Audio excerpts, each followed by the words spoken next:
All right. Okay. We'll begin the meeting with the Pledge of Allegiance.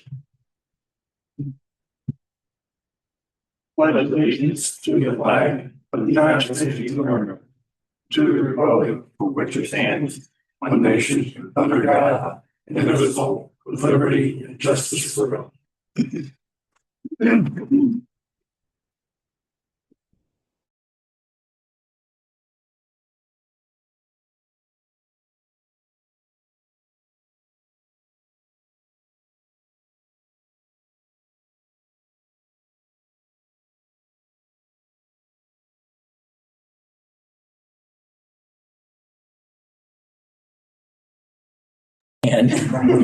And I'm guessing that some of you others, even if you're not sure, if you think it's possible, you may want to speak to, and by the way, we only have, am I correct, only the one petition that's going to be heard tonight, which is the Case 03. case D03, the rezoning petition by Real America. That makes a difference. Okay. Those who are standing, please raise your right hand, take the oath of a witness. Thank you. Do you and each of you solemnly swear or affirm under the penalties of perjury that the testimony you're about to give will be the truth, the whole truth, and nothing but the truth, so help you God? Yes. Thank you. Jason Caphart. Here. Armando DeSantiago. Here. Andy Marker. Present. Justin Lean. Here. Byron Temple. Here. Conrad Goldboth. Here. And Gary Howard. All right, we have a quorum. Okay. Anyone would like to approve the minutes? Read them. Questions on the minutes?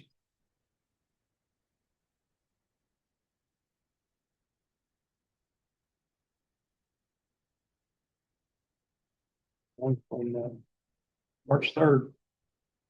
I wasn't here, so I can't make a motion. I'll make a motion to approve the minutes for March 3rd, 2026. A second. Jason Caphart.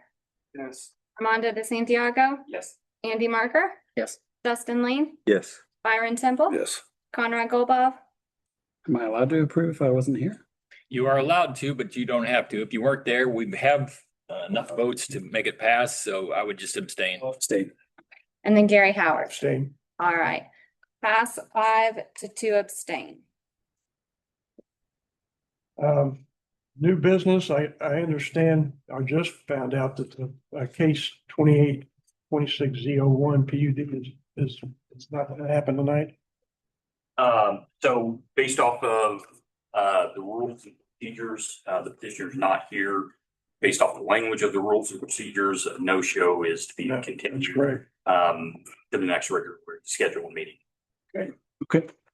Then new business Okay, case. and before we move on, just for the record, I want to make it clear that in case there is anyone either on the internet or in person who is interested in that case, it will be put back on the agenda at the September meeting. So just be aware. If you're interested, come to that meeting. Thank you, Steve. Okay, case 26Z03 then.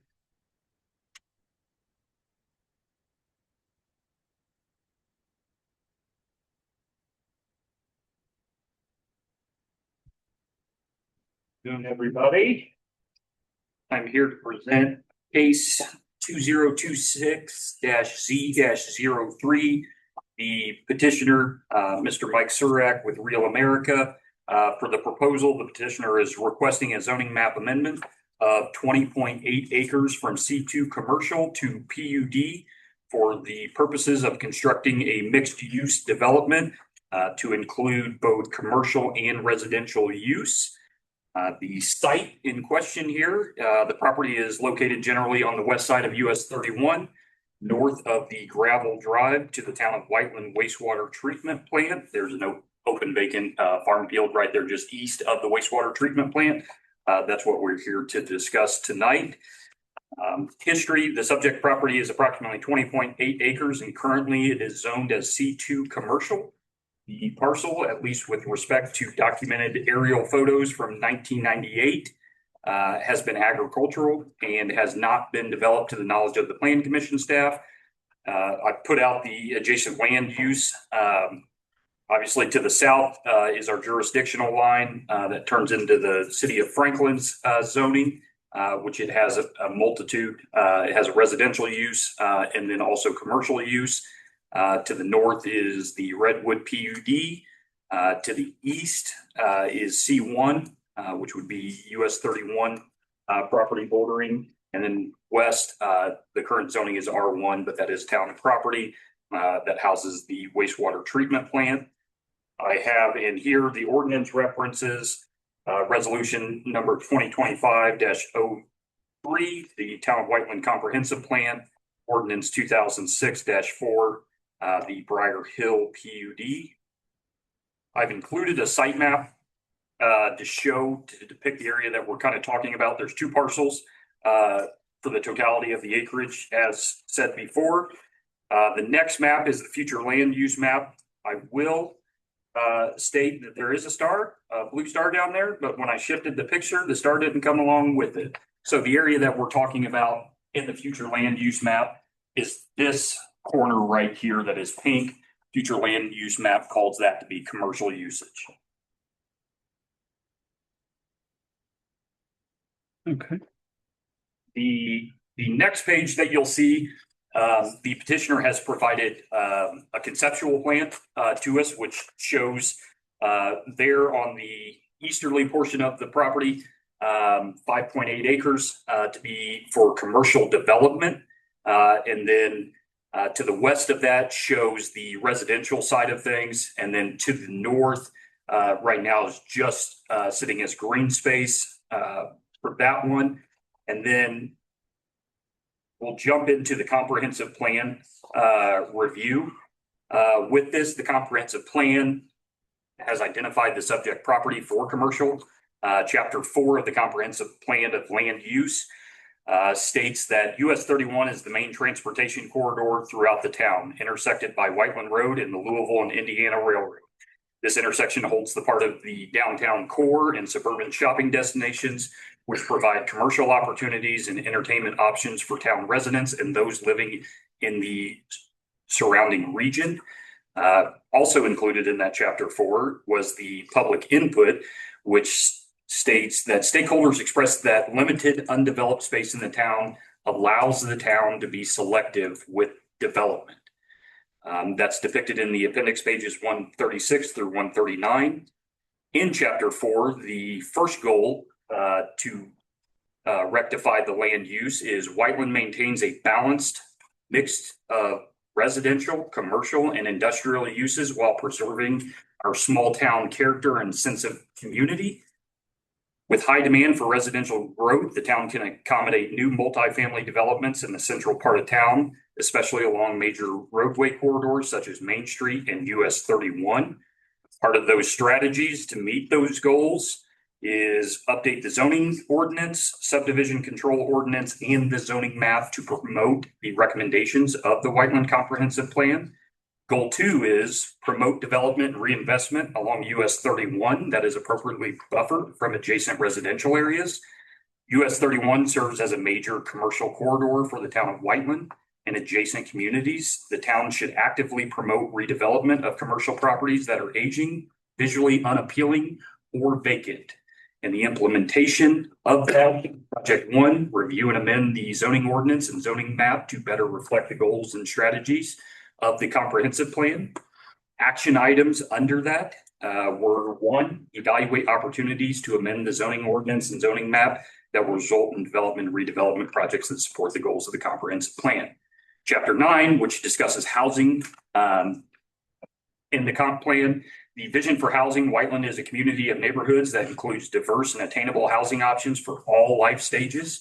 Whiteland's mix of rural and suburban lifestyles, combined with its accessibility to major employment and retail hubs along the I-65 and US 31 corridor, makes the community a prime location for new residential development. Identifying incentives Whiteland can use to encourage residential growth will be a key focus for town and county leadership moving forward. And then also in there is the key findings, which which states that areas to the west and central of the town are most suitable for new housing developments. Most housing in Whiteland is detached single-family homes with very few middle housing or multi-family housing options. And goal one of that is ensure that current and future residents can live near existing and planned amenities. And the strategy that comes with that goal is promote diverse housing options for all ages, incomes, and lifestyles as services and amenities expand with the town. The next section within the staff report discusses public hearing that states that a petition for zoning map requires a public hearing conducted by the plan commissioner. The petitioner has provided public notice in accordance with the municipal code and the Indiana State Code, including mailings to adjoining property owners, advertisement in the Johnson County Daily Journal, and a public notice sign was placed at the project site. As of this time, when the staff report was written, no public comment has been received at this time. From the time that this staff report was wrote, I did receive an inquiry from a resident in the town or the city of Franklin's subdivision, Knollwood Farms. And it wasn't anything other than to say what's being proposed, right? And so that is one of the things that I wanted to touch base with. I let them know that obviously they're not a town resident, but that's all they inquired about. What was the proposal and what were they asking for? I did ask the petitioner if they would notify multiple people throughout the residential district. If this proposal does come forth, I'd like for those folks to be informed. They agreed to do so, which is why I got the information, because they went above and beyond what was required for public notice. They ended up sending it to, I don't know what the final count number was off the top of my head. It was a lot. 30. Yeah, it was a lot. And that was, like I said, that was on their own accord to do so. So we'll jump into the review standards. I'm more than happy if you want. It is it is a lengthy one. So if you guys want me to read through the comments from the petitioner and the staff's comments, by all means, I'm more than happy to do so. But for time's sake, if you guys want me to bypass, assuming that everybody's read the staff report, if not, I'm more than happy to go. I make a motion that's a hard no. Yeah. Second. Staff report, I don't have any. Yeah. Okay, so we're Need good to hear that again. We're You say good to go no, through you review don't. standards. I don't need, I've read them. Oh, okay, yeah, Is everybody good? So everybody's good. bypass the review standards and the staff comments. Okay. So then we'll jump into the Plan Commission action, which the Town of Whiteland Advisory Plan Commission, when considering a petition for zoning map amendment, acts as an advisory board to the Whiteland Town Council. In such a role, the commission may, one, move forward a favorable recommendation to the town council, two, forward an unfavorable recommendation to the town council, three, forward no recommendation to the town council, four, continue the petition to the next regular meeting of the Plan Commission. The Plan Commission may attach conditions to any recommendation which are to become commitments of the application. The Whiteland Town Council makes all final decisions regarding applications for zoning map amendments, rezoning applications. In this attachment, we have the application. They also have their conceptual plan text requirements for each zoning district. Again, that was put into the folder within the Plan Commission side of things. So if we want, we can go through that. I mean, it's a 7-page document. We did not print it just for time saving and for the saving of paper and stuff of that nature. If we want to go through all the requirements of that, I'm more than happy to. Again, I'm putting that ball in your. Could you just clarify, I guess, that what is the petition before? It's just rezoning right now, or are we also approving the PUD requirements?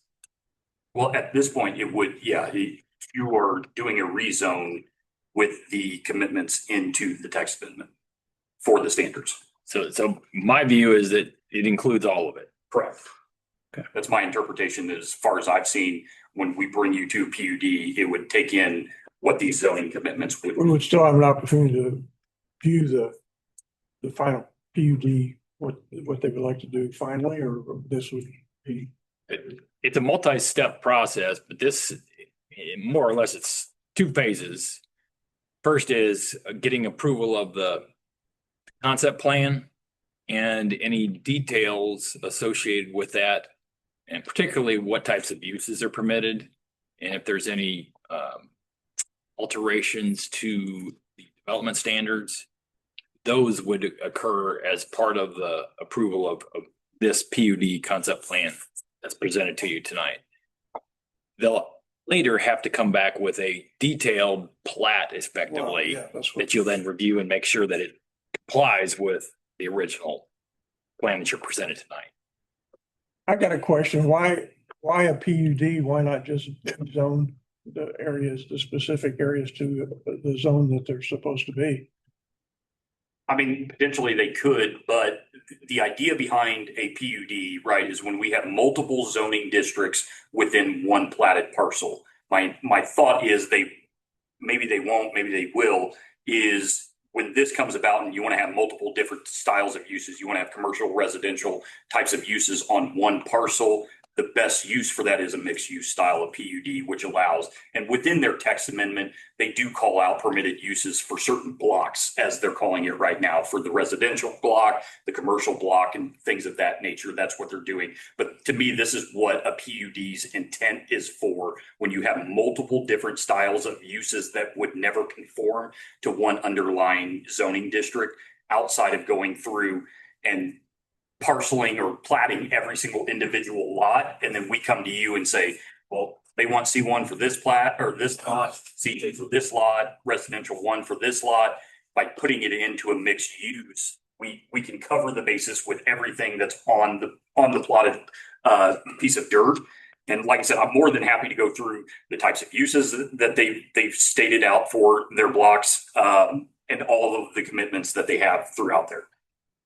But we will go, when we get a plat, we'll go over what they've decided, the uses that they want for each area. And or C2, stay C2 along the 31, they won't.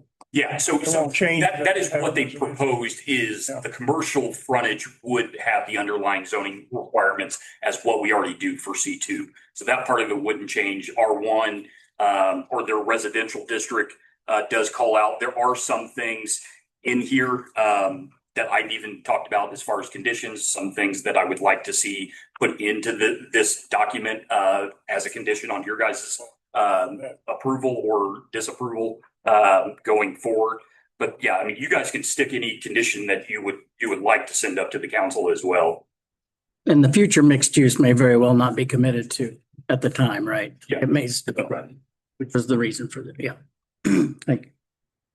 So I guess, could we have either you, Billy, or maybe the petitioners outline the thoughts on the mixed use area on the north side? I mean, I think I understand the residential cottages and the commercial space. What is the thought process on the mixed use space up at the top? I will pass that one off to the developer. They may have a better idea of what their intent is for that space to the north. One would hope. Yep. Necessary. Okay, I'll open the public hearing. Would the petitioner like to speak? I assume you do. You got to state your name and your address. And just so that everyone understands, the petitioner has 15 minutes initially to present their application. And then after that, any demonstrators have 20 minutes combined, make comments and present any questions if they have. Questions may or may not be answered, but you can raise those questions. And then following those 20 minutes, the petitioner has rebuttal time of 5 minutes. Mike Surak, 8250 Dean Road, Indianapolis. On behalf of Real America Companies, we are a vertically integrated development, construction, and property management firm. Been in business now for 31 years. It's in Indianapolis, as I mentioned.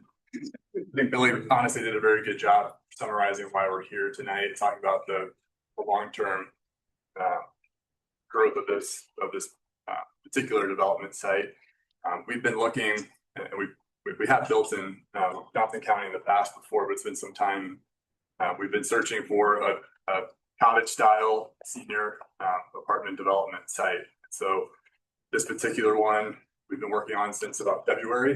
We've been in conversation with Billy and other staff members, just considering it, and just the sheer size of it is larger than something we would typically see for a a smaller scale senior living development that we would typically do.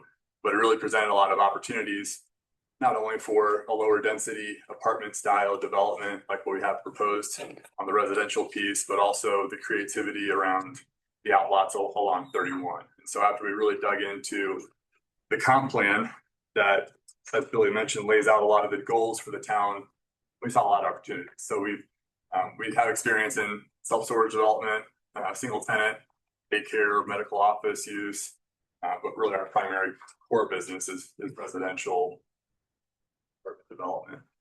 Why we're here tonight, though, this property has sat on the market for a while, and I think given the sheer size of it, the higher asking price that the seller and the broker have been looking for has maybe been part of the reason why it hasn't sold yet. And so in looking at it, we think that it totally does make sense to preserve commercial along 31, and with the comp plan and initiatives that the town set out to promote more commercial development. But with that, the landlocked portions to the west could certainly be more challenging for a commercial user that usually wants more visibility and traffic counts and all that goes along with desirable commercial. And so we started looking at this as kind of just a longer term, larger master plan development. And so our core that we're here for tonight, and what we were interested in the site was to do the apartments, which is why we're here for this request to the commissioners tonight. But we've had a lot of in-depth conversations about potential commercial uses along 31, as you'll see when you go through the packet. But CBRE, Tharp Realty, Cumbus Realty has all provided some input on what could be a fit here. And a lot of the feedback we gathered is that the limited rooftops around the particular site and access off of 31 is a bit challenging, has presented reasons for the site maybe have not sold until now. Now, of course, there's been other residential development to the west of here, which certainly would help the attractiveness of commercial uses. But for small scale outlot developments like a medical office, a dentist, fitness center, one broker from CBRE has been working with a large national fitness group looking at a site, been working pretty hard on the site down the street in Franklin on 31 that fell through. And it sounds like this could be a promising site for their user here. So all that to say is that we envision this as kind of naturally functioning as a shared, greater development that's interconnected with trails and a pond in the center that promotes connectivity. And we're not talking about doing this all at once and growing, immediately, but I think over time, we see the long-term potential for building this out. And so I think to answer your question, Conrad, is that we don't have immediate plans for that northern carved out property. In our opinion, that once the senior units are there, I think that will generate more traffic for interest along 31 for the commercial users. And then that area becomes a bit landlocked up there, but I think the possibilities are, there's several possibilities for it, but it could be another, apartment development on a smaller scale. It could be a mixed use development that promotes more walkability. I think having a central detention pond can create more of a park-like setting and, some landscaping going. I hope it grows out over time. But all that to say is that we were looking at the site originally for a senior housing development, and we think that it's going to be a great fit for that. But I think over time we've got the opportunity to build something really neat here. And also, you have the floodplain to the west, which really does create a natural buffer between the development that's happened over there, kind of furthering that setting that we're going for. I know I haven't followed these slides entirely, but I think that Billy did a really good job summarizing the comprehensive plan. I think this hits on land use goal number 1, maintaining a balanced mix of residential and commercial while preserving small town character. We're not talking about coming in here and doing 300 units. We're talking about doing something that is a fit for Whiteland and the nearby surrounding uses. Land use goal number 2 encourages reinvestment along 31, buffered from adjacent residential areas. I think that'd be really hitting on that with this proposed plan. Economic development goal of 1 supports mixed use between Graham Road and US 31. Housing goal 4 places residents near existing and planned amenities. ultimately our responsibility is to ask you all, does this proposal implement the comp plan? We believe the answer is yes. The concept plan that we have for the proposed PUD, of course, as was brought up earlier, we're not making any commitments to putting a dentist office here, but this could be a potential use for something like that. And then we've got other kind of renderings and concepts that have gone along with that. But really, in our opinion, we are making those commercial outlots more likely to happen. They're vacant today, but tomorrow, there could be people living west of here, which creates more opportunity and users and buyers and goods that could eventually go there. We do have some architectural renderings. We use high quality materials, hardy fiber cement siding, a mix of masonry, stone, brick, facades. The units would have garages, private entrance, a clubhouse. So lots of amenities, and people live here and age in place, and it'd be their long-term home. And we are long-term owners, and we manage what we build. And there's certainly a quality or a level of detail that goes into any of these developments that we propose, because we know we will be owning it, and we're not looking to go in and do improvements each year, and we want them to be sustainable. So that's kind of my summary of what we're doing here. Like I said, Billy did a great job, but I'm happy to answer any other questions. And we certainly see this as a great opportunity that excites us. And we think that this is a better use than 20 acres of undeveloped land that has sat there for some time. I thank you all for the opportunity. Thank you. Thank you. Do the standards of your homes meet all of the standards that are documented within the town? We set a standard several years back. Does it meet all those? Yes.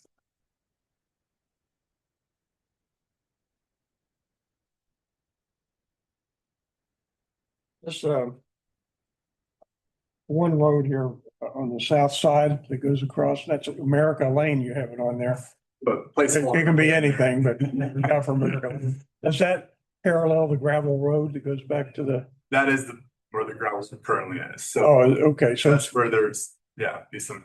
so you guys will be using that road to get to the, Yeah, and based off of my staff report and part of my recommendations with the attached to whatever you guys make your recommendation is that road would become a public road that would be dedicated to the town of Whiteland. It would meet the standards of a local non-residential, which is depicted on sheet 5 of the typical construction guidelines in the town of Whiteland.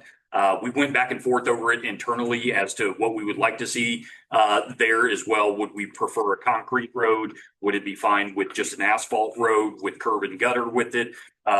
Basically, what my recommendation has been is we follow that local non-residential depiction, which is a 34-foot wide road from back of curb to back of curb. And then obviously I would ask for that 50 feet of that would become public right of way, so that way we could put in sidewalks and things of that nature along the road frontage. But that was one of my recommendations, that road would be dedicated to the town of Whiteland. My concern on that road is because that's the access to the sewer plant. Correct. We have anywhere from 12 to 20 ton trucks coming through regularly.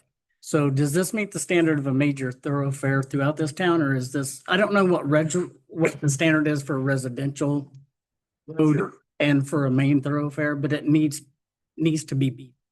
Yeah, and my interpretation is that they would follow the NDOT requirements, no different than I would assume what we would depict as Graham Road, right? Something similar to Graham Road, where we see that style of traffic and commitment, and that type of traffic there would be relegated under what is being brought in and out of the wastewater treatment plant, which is why I called out the certain style of road that we asked for. So how wide would that road? It would be 34. It would be, I don't know what it would, What is it now? what it is now is, I don't know. Oh, yeah, 12 sure. 12 to 14 feet So would wide it- of gravel. So would it be widened to the north or to the south? Most likely, I would think that it would get widened to the north. To the north. It's real. You know why I asked that question? I know exactly. Okay. There's a big gas line. There is a very big gas line, and I cannot have it underneath the road with heavy traffic. To the south. For sure. Don't think gas line is on their property? It's the east. So it's to the south, but right, it's right now as it sits, it is from the center line of the road. It is exactly about 20 feet south of the center line of that road, The of center that, line of the gravel road, of the gravel section. Right? Center line of your easement or the pipe or? Well, easement's a different story. I don't know off the top of my head. I'm sure we have some sort of, Right. it'll be, yeah, if because and to be fair, there's a casing right there that goes across 31. So those casings and stuff, they do get dug up from time to time to do tests and stuff on those. Because the 31 is a major thoroughfare. So it's in intervals, and we just did one, I think maybe 7 years ago. Where I'm sure you remember it, where we had that hole. The dig is usually about the size of, I'd say about 150 feet by 30, 40 wide normally. So, But the pipe is only, say, 4 foot from the Yeah. edge of the lane that's currently there. You may have to dig up the road to do that. I can't say that. They could do something where, that's not my jurisdiction. They could do something where, it would be pushed off back, maybe behind the plant, something like that. I don't know. But being that casing's there, that's the main thing. Because we have to, they take reads on that as well as the pipeline there. So they have different pipe to soil reads. That casing starts corroding, not to replace that, all that stuff. So there is potential for something. I would just comment that this really gets into some detail issues that Right. should be able to be taken care of later in the process. Yeah. But it's not a bad idea to be aware of it and make sure that you're aware of it. And hopefully you've had a Alta survey done and you know what kind of easements are out there and you know where your boundaries are in relation. Just point that out. Okay. Yeah, I agree with that. I do appreciate you pointing it out, and we're certainly going to do things the most efficiently. So that means coming a little bit north of that line, or I don't think we have room to go south, but if we can, our concept plan also shows a second north of there from off of 31. I think secondary access is great for fire access anyways and our use, but yeah, we're open up to options there. Sorry, where is that second entrance? Should be depicted north of the commercial frontage right there in the conceptual. Looks like about halfway. Yeah, I'd say halfway through the. Yeah, I think. Oh, into the residential area, you mean? Okay, I thought you meant Yeah. second entrance off of 31. Or it comes out on 31. I guess the I plan. don't see it. The plan you're seeing actually doesn't show gravel road. I apologize, that got cut off. So you are seeing just one entrance to that. Yeah. There's one north of the C2 area. Yes. Looks like there's a frontage road planned back of the C2 area, or of course, that would be used for the residential areas too. Yeah, that is the idea though. So yeah, I think the plan may have changed a bit. I was just saying, this is the conceptual you have in the staff report is what they presented to me during the time of the staff report. And again, it's just that, it's conceptual and stuff like that to give you a rough idea. And if they make minor modifications after my staff report, that may be what's depicted. My point would be if you have C2 buildings there, I don't think we want just access in the front of them. I think we want frontage road and back of them. Correct. It does. That's the. Yeah. That's what shows here. Yeah, It's that's done why I in, but- want to make sure Oh, okay. that was what And we're doing. Billy, could you clarify your recommendation, number 2 here is an 8-foot asphalt path to be placed along the frontage of US 31. So that's not a road, that is a walking path, correct? Yeah, so what the intent behind that is, I don't know if some of you have seen some of the development that's happening to the city just south of us of Franklin. I'm trying to mirror what's inevitable to come, right? I mean, it's NDOT's jurisdiction. I assume that that's part of their thing as it starts coming up north. And so I would just ask that any new development within our jurisdiction follows the same concept of what they're doing in the city of Franklin, just for aesthetics reasonings. And then obviously the benefit for either the residents of this proposal here or other residents in the town of Whiteland to at least utilize that 8-foot asphalt walking path along US 31. That was actually going to be a question that I had. I think the walking path along 31 is good. If it could connect up across that creek as a footbridge into the Redwood PUD, that would enable walkability all the way up north and south. Is there a current path in front of Redwood going up the Whiteland Road? No, right now it's just a creek with a tree line. There's nothing right now. Right, It's just vacant. right. But you could go into the Red Sunrise Lane there that is Correct. within, Yeah, absolutely. Yeah, the absolutely. roads For within interconnectivity Redwood. for But stuff coming along. Yeah. Will there be any problem with the state with access to those two access points? Not that I'm aware of, and We I didn't wasn't. have a problem with the Redwood, did we? I can't quite recall because I wasn't in the capacity that I was with the town when all of the stuff that you guys are dealing with Redwood at this time. So I don't necessarily know what the challenges look like. They'd asked me the same question. I was like, well, I don't remember Redwood coming to me. Redwood only had one in and out, and that was on Whiteland Road. And we requested as a group that we They have, said only one. that we have a right only Way in and Yes. out. 31. And then, like I said, that's the conversation that I had with the petitioner, right? I mean, that's one that's outside of my jurisdictional limits, and two, you're relegated by, hey, NDOT's going to tell you Yeah. what you can and can't do, right? And they'll have that conversation. Obviously, there's things Any that floodplain problems with this? I know it is in a floodplain, isn't it? Or- There's certainly a floodplain to the western border of the site, but yes, but yeah, the total property makes up 20.8 acres, I believe. Something like Yeah. 16 is outside of the floodplain. So they'll have to comply with all the floodplain rules that we have in. Yes. Yeah, but they'll have to reach out to most likely, and it depends, right? When you're dealing with the fringe of a floodplain, right? That is something that locally we can look at as far as those requirements. But when we start getting into actually building into the floodplain, then at that point, obviously that triggers DNR and getting permits and approvals through DNR. But as far it's hard until you have an overlay of it and then utilizing a conceptual that's not necessarily a full development plan. What's that really look like, right? I mean, I can pull the fringe from the FEMA maps and stuff of that nature, but until we have something in concrete, it may be something that they shift a little bit or redesign it. Or they stay outside of it. But yeah, anything that they would touch would go through our MS4 coordinator as well. And then anything that would be in the floodplain would go through DNR. If there's any changes to the conceptual plan here, would we be advised of it? Would we know? In other words, if you wanted to make it all residential, would we be advised of that and have to make a change or the PUD or what?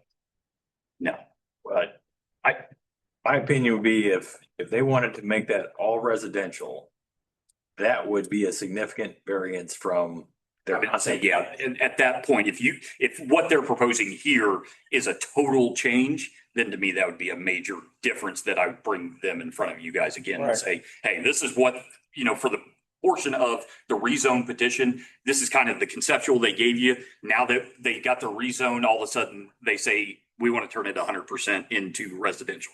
At that point, I'd say, well, we're going to bring it back to the plan commission, and then they can readdress this thing with a new conceptual. Yeah. But as far as my, Major change, but minor change like setback or something. yeah, like little minor Yeah. modifications to it, then no, but something of that nature, yes, obviously I would let you guys make that call at that point. I have one concern, and it's a safety concern, and that's one that I didn't address from the back community that we have that butts up against the sewer. For safety concern, we've had the issue where we need an electric gate. An electric gate has to be implemented at front and back for the sewer plant. And I think that for safety reasons, an electric gate needs to be installed. And I don't disagree whatsoever, and I think also as well as the paving going to said gate. about on the road, on the service road currently, or? Yeah, so you're America Lane, so what they're kind of depicting is pavement goes up to their gate just past the creek right here. And then their gate right here is a manual gate. So what his recommendation or what his request is that you guys would install an electronic gate. It needs to shut immediately upon entry and exit for safety. There's currently, There's a gate, but it's manual. We don't get out and close it every time. It needs to shut immediately. so the ask would be that we install it. I would ask for that, yeah. Side, yes. Hmm? The backside. We didn't do it on the backside and we should have. Because it's a safety concern.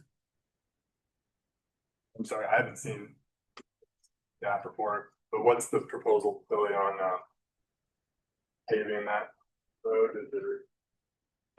So my recommendation was the existing gravel drive from US 31 to the town of Whiteland wastewater treatment plant would be required to be installed as a local non-residential for town of Whiteland typical construction guidelines road and would be dedicated to the town, and it's sheet 5 of 13. That's what my request is. That's the difference of it would be a 34-foot wide road through there.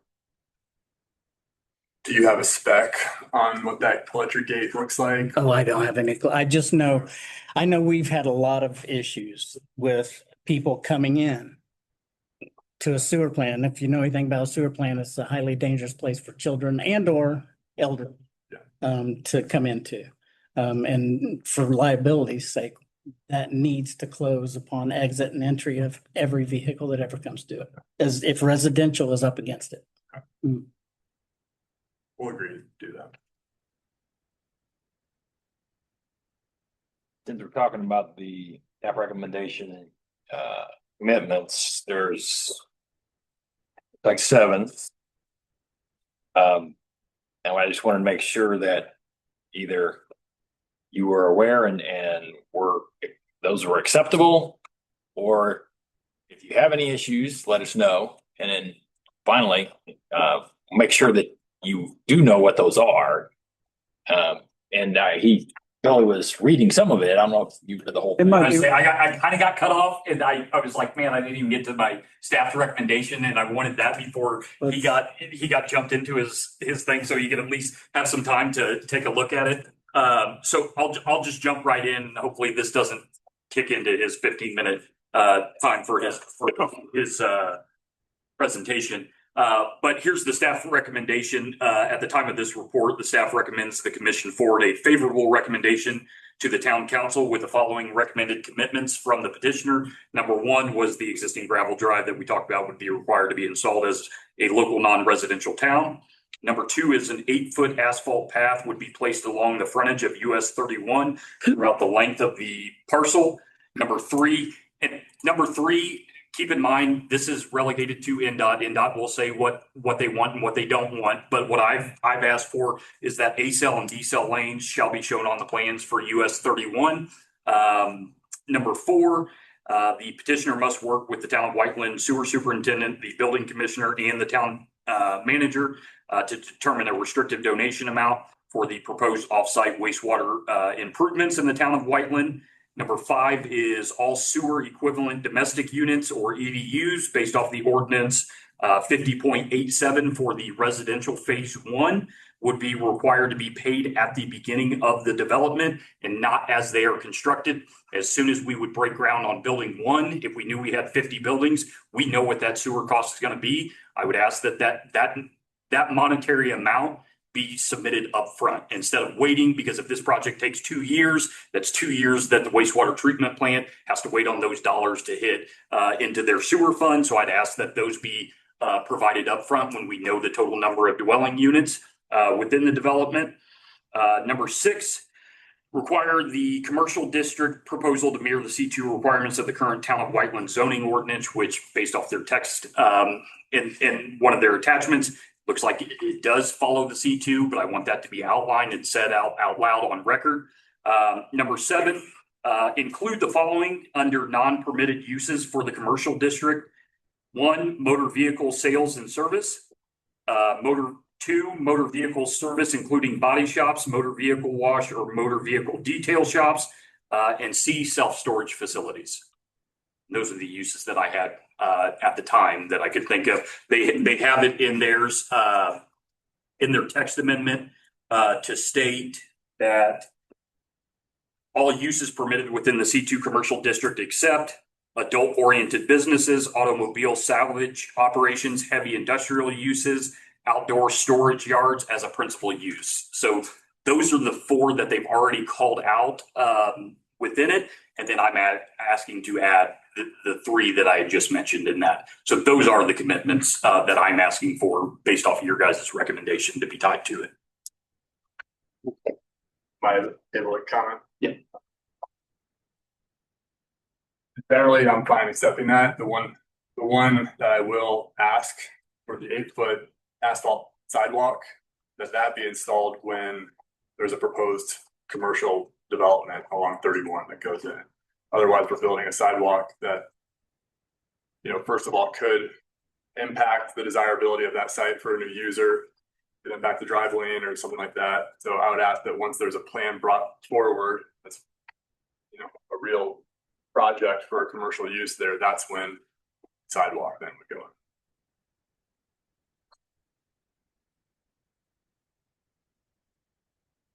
Could it be that I know that once commitments are made for that commercial property, can we make it to where it comes back to this body? That was my understanding. Or is that the way we're planning on doing this anyway? Well, what are you getting at? Well,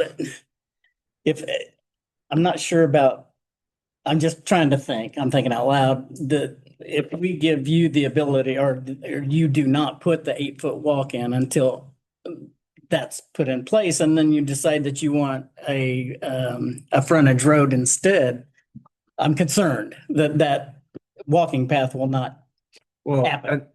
That's To piggyback off that, because what you just said right there was, you said if you put that path in and then a commercial unit finds it undesirable, meaning they don't want it.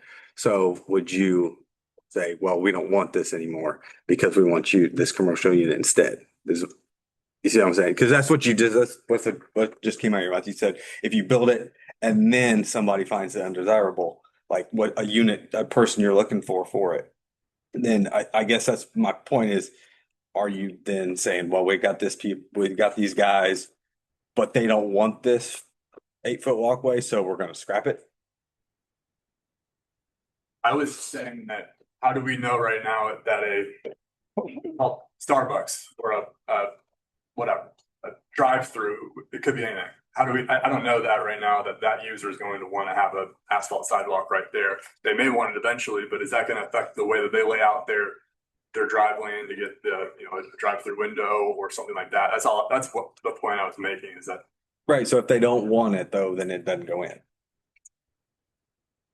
Correct. Yeah. I mean, but my argument was, I don't want to put that in right now. Saying once there's a proposed project for one of the outlaws, then right. But then you also said, but if they don't want it, then it won't go in. Is what I guess. That's not. I didn't say that. Or if I said that, I mean, Well, I'm having a little bit of a hard time understanding is according to the concept plan that I'm seeing, that's part of what was PowerPoint. It looks like there is both a frontage road and a little parallel one a little bit to the west, and presumably the pathway is going to be right along the right of way of 31, or at least in that general area. And I'm just not seeing how that would conflict with the development of the properties. I was using an example that I don't know what the user would want for that, but I agree with your interpretation. We're not proposing right now a drive coming in between, where we're showing the restaurant, the coffee shop, that without knowing what a true building footprint looks like for one of these users, it's hard to know what that. So I just want to clarify. So sorry if I'm not understanding. So you don't want to put the 8-foot pathway in until you have commercial there, but you will put it in. Correct. So we can put in here that it's mandatory they go in after commercial. After commercial starts. development starts. Okay, It'll just be a sequencing issue. okay. That was not what I understood, sorry. Modifying recommendation number 2 then. Okay.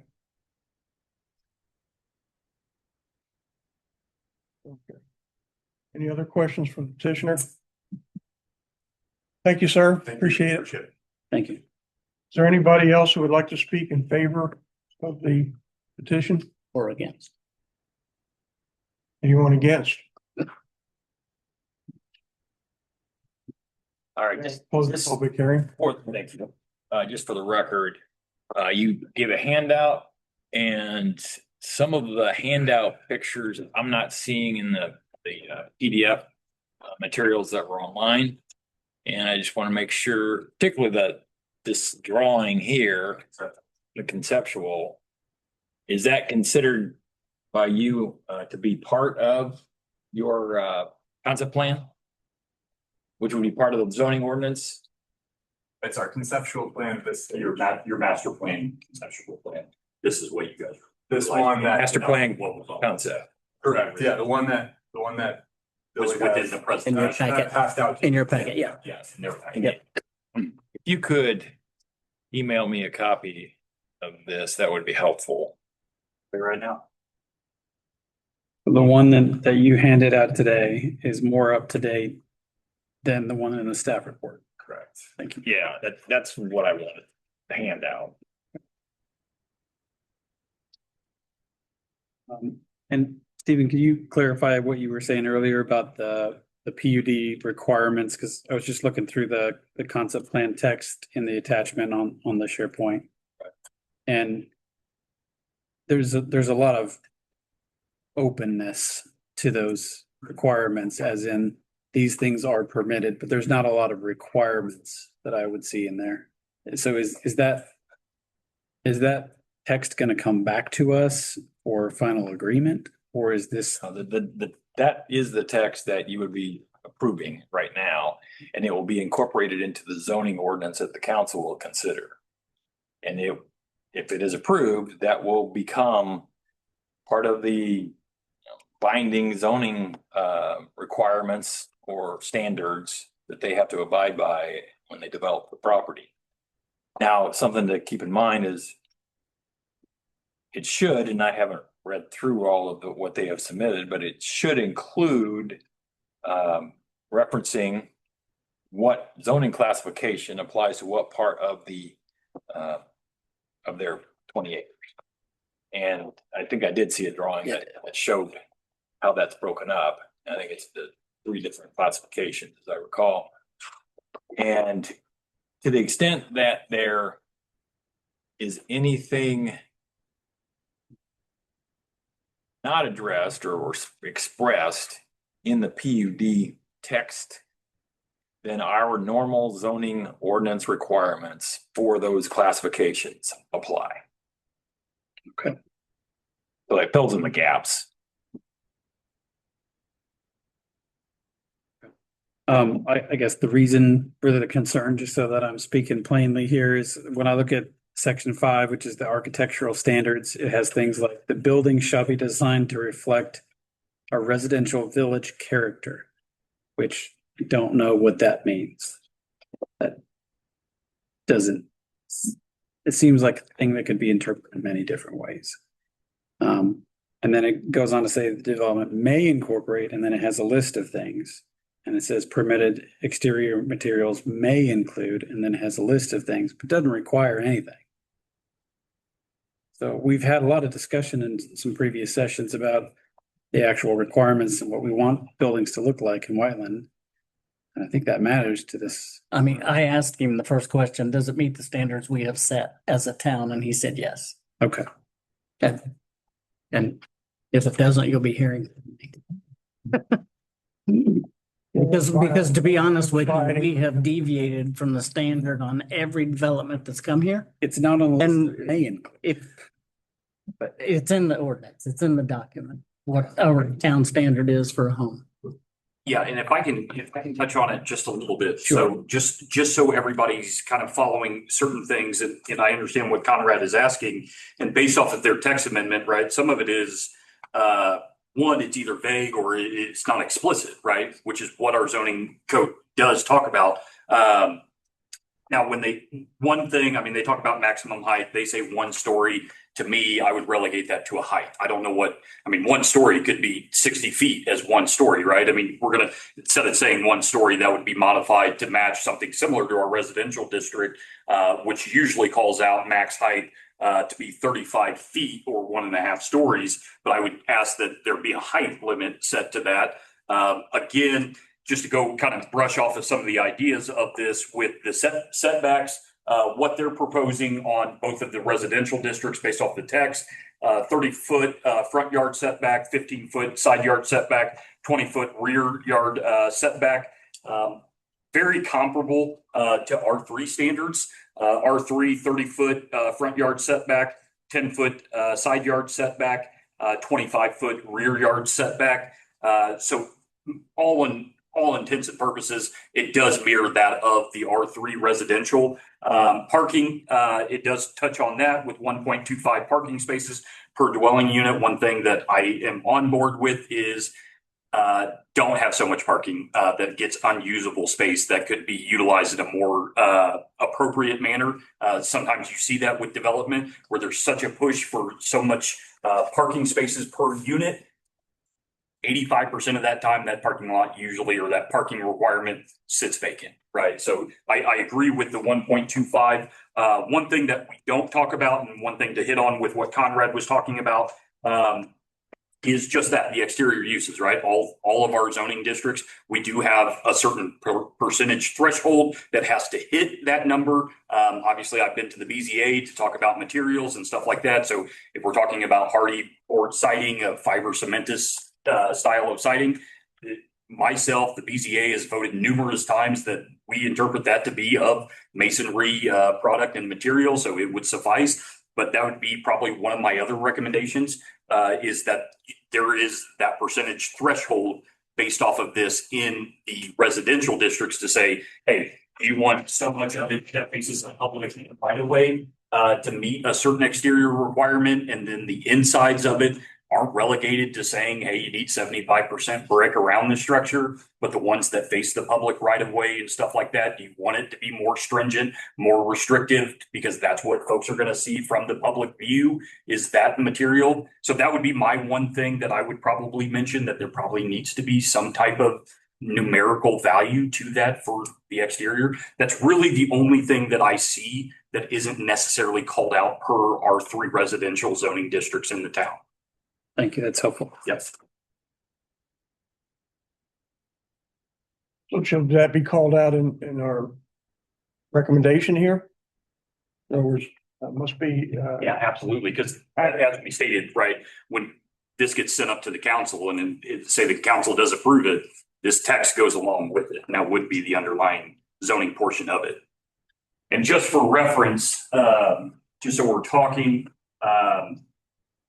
we do talk about it in R3. Get to it real quick. Which we put it at 75%, obviously exclusive of doors, windows, and openings of that nature. It could be something as similar as if you want to see a 36-inch wainscot on the frontage of elevations that face the public right away. 75%, that is usually the minimum that we have in a residential district. Again, my interpretation is hardy board fiber cement siding meets that 75% threshold. So if the buildings were to come to us with a hardy board or fiber cement siding, then it would meet the threshold. that's in the R3. Yeah. Anyway, so Yeah. as long as we say that the siding should meet R3 standards. Yeah, I guess I would say the standards would meet the R3 exterior material requirement. We would add an 8th recommendation, if I understand. Yep. That the PUD text be amended to specify that R3 exterior material standards be followed for the residential zone.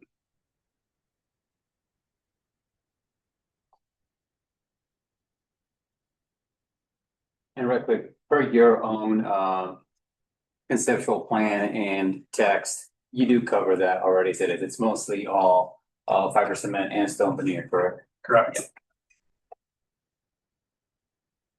So just for clarification, this additional standard, R3 exterior material standard, do you accept that? Yes, absolutely. Okay.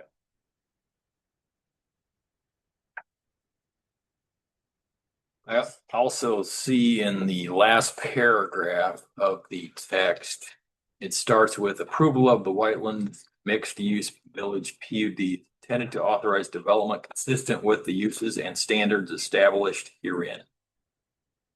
That to me creates a potential ambiguity or argument or conflict if some of the standards say may include and our zoning ordinance says must. Which one controls? And in my view is if there's any question, the town's zoning ordinance provisions control. And so what could be done is to add some clause to this to kind of go on to say, to the extent not inconsistent with the town's standard zoning ordinance requirements or something of that sort. Are you okay with that? Yes.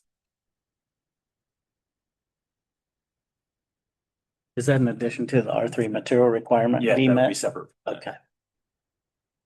And Stephen, there's already, that last sentence there already mentions superseding. I'll say my ability to interpret that is probably less than yours. So does that? Yeah, that last sentence to me addresses a different issue. Okay. Than what I was addressing. Well, then we got 9. Don't forget my gate, that's 10. Yeah, gate makes 10.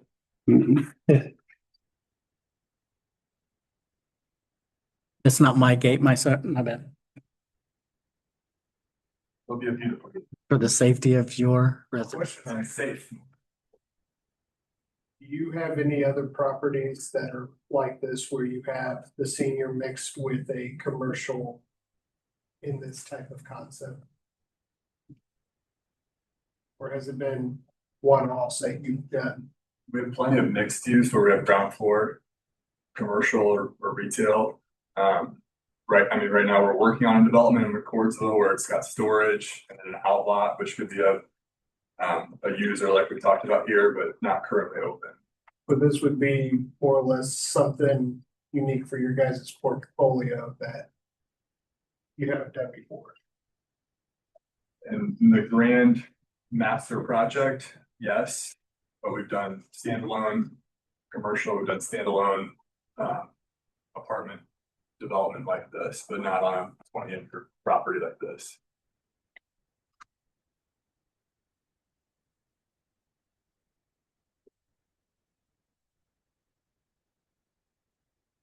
Okay, any other questions or comments? I know I can't make the motion. I ain't got that kind of memory. It's written out. Well, 7 of them are. The others 3 are. Remembered your date. I know one. Okay, I make a motion that we give a favorable recommendation to the town council based on the facts that we've heard tonight. With the following extension recommendations, the existing gravel drive from US 31 to the town of Whiteland wastewater treatment plant would be required to be installed as a non-residential or town of Whiteland typical construction guidelines road and would be dedicated to the town of Whiteland. Number 2, an 8-inch asphalt path placed along the frontage of US 31 through the length of the parcel, which does not need to start, which must be started when C2 construction is started. Number 3, acceleration, deceleration lanes shall be shown on plans for US 31. Number 4, petitioner must work with the town of Whiteland Sewer Department, building commissioner, the town to determine a restricted donation amount for the proposed off-site wastewater improvements in the town of Whiteland. Does that include your gate? Should I include the gate in that or? You put it wherever you want, Gary. Well, I think that would need to be a separate. Okay, we'll make it Because- separate. Number 4 is just talking about a monetary donation. Number 5, all sewer equivalent domestic units, EDU, for the residential phase 1 will be required to be paid at the beginning of the development, and not as they are constructed. Number 6, require the commercial district proposal to mirror the C2 requirements of the current town of Whiteland zoning ordinance. Number 7, include the following under non-permitted uses for the commercial district: motor vehicle sales and service, motor vehicle service, including body shops, motor vehicle wash or motor vehicle detail shop, and self-storage facilities. Number 8, exterior materials must be follow the R3 code That's for the R3 section. for the RP. Number 9, safety gate installed and paid for. Electric safety gate installed by the petitioner. Number 10, Stephen, I didn't get that. That the last paragraph, first sentence of the last paragraph of the proposed text of the PUD concept plan would end or have added to it after herein, except to the extent inconsistent with the town's zoning ordinance and subdivision control ordinance requirements. As stated by Stephen. Okay, we got a second. I second. Can we have a vote? Jason Kephart, Yes. Armando de Santiago, Yes. Andy Marker, Yes. Justin Lean, Yes. Byron Temple, Yes. Conrad Goldbob, Yes. Gary Howard. Yes. All right, pass 7-0. Any old business, Billy, or? Okay. You make a recommendation, I propose that we. Second. Thank y'all very much. Over this side.